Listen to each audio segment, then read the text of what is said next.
What's up, Thrashers, and welcome back once again to the Thrash Maniac 99 YouTube channel, and I am back for part 2 of this week's Under the Radar for albums that came out on June 24th. Yes, this past weekend was so big, I had to do 2 parts of Under the Radar this week because there was just so many albums to talk about, and I couldn't do them all in one video, otherwise that video would have went on forever. So I decided to split them in half. We talked about 4 albums on Tuesday. We talked about Intoxicated, Sayor, Guillotine AD, and Perdition Temple. And all those albums were solid to outstanding. This time around for part 2, kind of unintentional, yet intentional at the same time. The remaining 3 we're talking about are all Swedish bands. 2 of them are very similar to one another. One of them's a little bit different.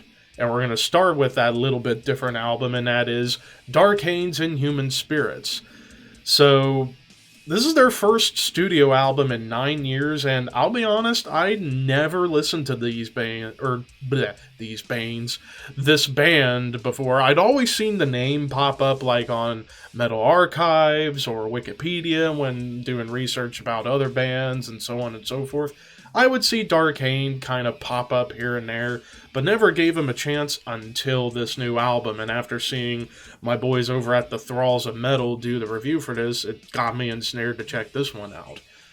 And as I was doing my research, it's like, yeah, they're seen as a band that mixes both melodic death metal and thrash metal.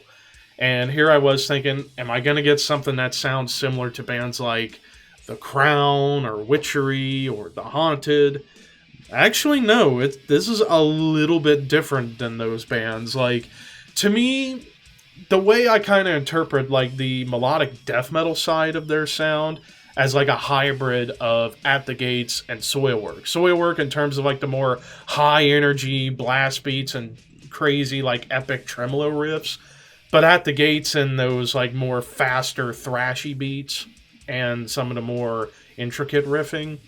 And then the thrash metal side, I kind of view their thrash metal side as taking some inspiration from like late 80s, early 90s Creator, maybe like a little bit of early 90s Sodom.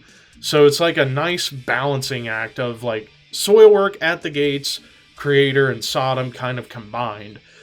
Vocally, though, it's very much different from all those bands. It's like the mid-ranged, almost clean vocals were really unique, but the death growls were well performed on here too. While musically, like I said, they balance both sounds out very well. It felt like a true mix. It wasn't like one sound weighing in on top of the other. It was very well balanced. There was even a little bit of like black metal tremolos that came in here and there that kind of remind me of bands like Dissection a little bit. The production actually was pretty solid for what it was. Granted, I do wish the bass could have been a little bit more up front, but that's not too big of a problem. But overall, for how they were able to balance everything out and the songwriting on this album being top-notch, I give this one a 9 out of 10. I thought this was a great album. I can definitely see how a lot of people are really raving about this album since it came out. And I totally get it. This was some really solid material right here. So, 9 out of 10 for Darkane's Inhuman Spirits. And now we are here for album number 2 for part 2 of Under the Radar, and that is Paganizer, Beyond the Macabre. So yeah, Paganizer, big Swedish death metal band that's been going for a long time. I actually reviewed their last album that came out in 2019, and it was really, really good. Definitely a unique take on their brand of Swedish death metal. It's like, it's a little bit of the HM2 guitar tone, but it's not quite as distorted as you would become accustomed to that HM2 sound. They do kind of clean it up a little bit to make it sound just a little bit more polished.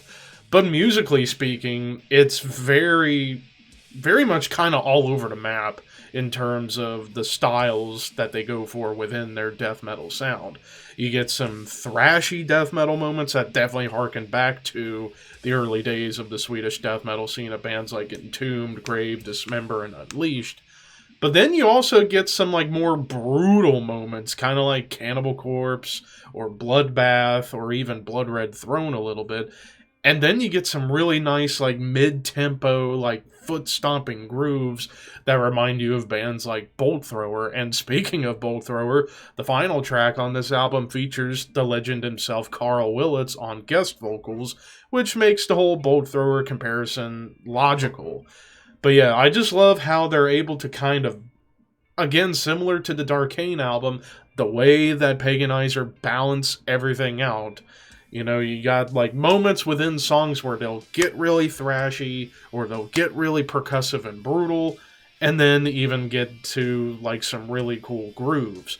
Vocally, you get some high screams here and there, but vocally it's way down in the register. Almost kind of reminds me of Michael Ockerfeld from Opeth and formerly of Bloodbath with his growls.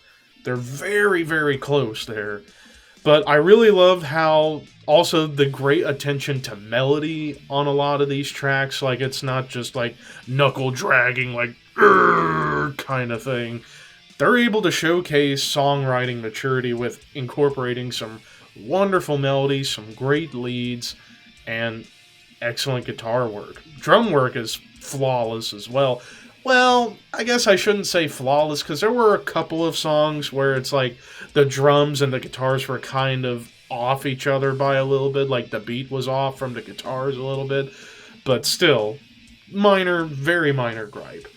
Overall, this was another great one. I give this one a 9 out of 10. In fact, I think I like this one more than the last album by a little bit, because I just love the more attention to melody, the more slightly polished productions. That way you can hear everything a little bit more clear. But yeah, I thoroughly enjoyed this one. 9 out of 10 for Paganizer. Way to go! And now we are on to the third and final album of the week, as we are now talking about Entrails, An Eternal Time of Decay. So yes, Entrails, another Swedish death metal band that this band formed all the way back in 1990, but never released anything until demos in 2009. That's because any demo that they recorded in the 90s, they just were not happy with and never released them. Then in 2010, they put out their debut, and they've been on a consistent roll ever since.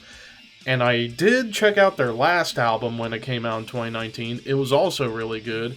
Now we're here with a brand new album. Now, right out of the gate, HM2 guitars all over the place. Also, it helps that this album was mastered by my idol of music, Mr. Dan Swano, which automatically gives this album a lot of points. But as we're listening to this album musically, there's a lot of different things going on. You get your typical Swedish death metal moments where it can get really thrashy, and then, of course, that classic Swedish death metal D-beat stomp.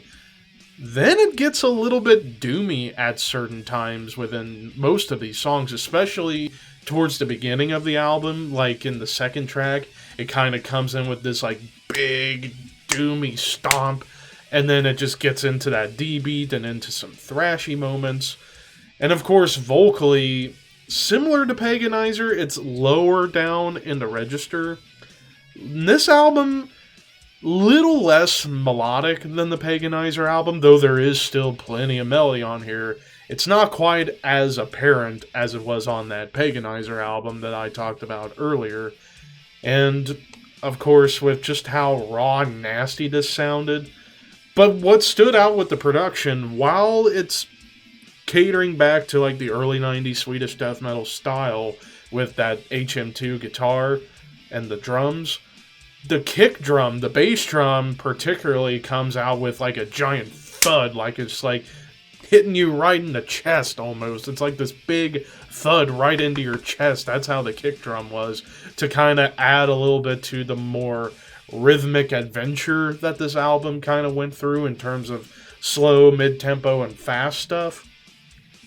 It was interesting to hear a more big thud kick drum on something this raw and nasty sounding. Overall, as far as songwriting goes, they were able to vary things up. They were able to take it to Doomland. They were able to get into like those classic D-beat moments and then into like the thrashy nods of the classic early Swedish death metal sound. And they were able to do it pretty damn well and balance everything out again, as well as keeping things consistent. I'm also going to give this one a 9 out of 10. Man, this part 2, everybody from Sweden just pumped out something great in their own rights. Like Darkane putting out that more melodic death thrash sound. Paganizer, that classic Swedish death metal sound, but with a little bit more melody. And then Entrails, classic Swedish death metal, but a little more nasty, a little bit more evil sounding as well. But anyways, that does it for this week's Under the Radar Duality episodes. For part 2, what did you guys think about these 3 albums? Let me know in the comments section below. And until next time, horns high. See you guys soon.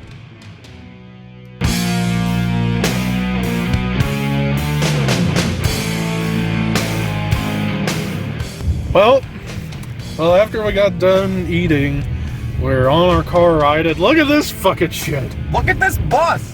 Where are you going, sir? I rode the bus here when I was little, and the bus route doesn't even go up this road. It's supposed to go around. What are you doing, sir? Big doors, small doors. You want to buy a door? We'll sell you a door. We only sell doors. We're Door Incorporated. We only sell doors. What the fuck is my life come to? I'm never gonna live it down because Johnny Benson has ruined me. Financially, mentally, physically. Johnny Benson, dude. If you're out there, Johnny, this one's for you.